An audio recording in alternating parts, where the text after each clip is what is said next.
cas ces différentes activités. Vous nous donnez l'occasion de dire merci à tous ceux qui contribuent à ces activités-là. Les financements proviennent d'abord de l'État de Côte d'Ivoire, qui met à disposition des gestionnaires, le personnel qu'il faut pour pouvoir mener les activités.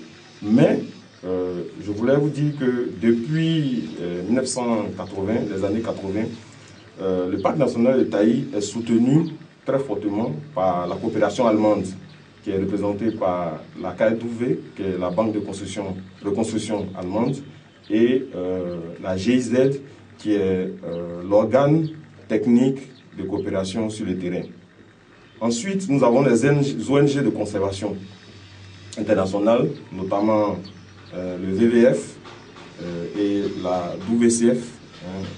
WCF, c'est World Chimpanzee Foundation, la Fondation pour les chimpanzés sauvages, qui soutient également financièrement et techniquement les activités du parc national de Taï. Nous avons aussi certaines représentations diplomatiques, notamment l'ambassade de Suisse, à travers le projet FISDES, qui finance actuellement un certain nombre d'activités, notamment la réfection et la réhabilitation de certaines infrastructures au niveau du parc.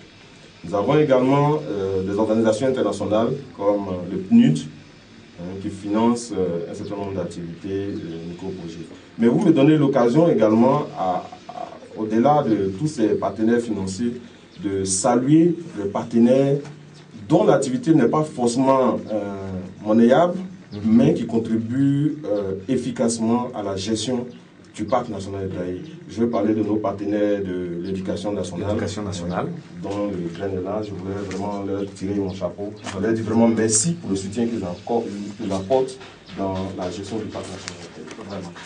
Et donc, on va un tout petit peu se tourner vers le DR. Voilà, c'est comme ça que je vais l'appeler ce matin. Et donc, un mot sur les enjeux de la promotion de l'éducation environnementale en milieu scolaire aujourd'hui.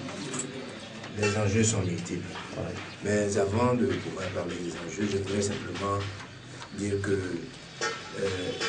l'éducation environnementale, c'est tout un ensemble dans lequel la préservation du parc national de Taï s'incorpore.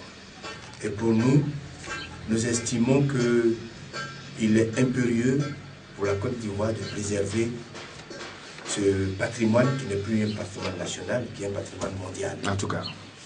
Donc, il est important pour nous de sensibiliser, de former à la fois les élèves, qui sont les acteurs futurs du développement de ce pays, et de former ceux qui agissent actuellement sur le parc national de Taï. Puisque vous savez que la pauvreté va galopante, et les gens sont à la recherche de terres à mettre en valeur.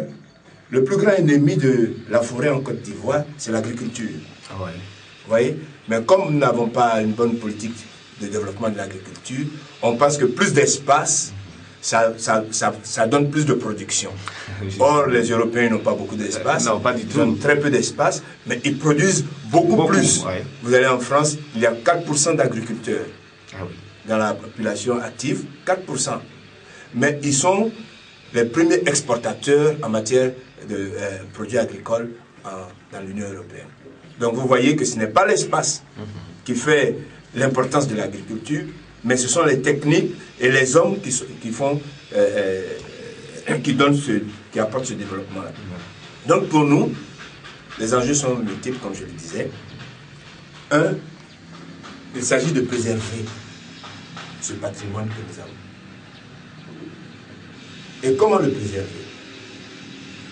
Alors, il nous faut former des enfants qui, eux, ont conscience que le monde de demain leur appartient. C'est ça. Et que nous ne devons pas leur donner un monde qui est déjà en déconfiture. Donc, nous les formons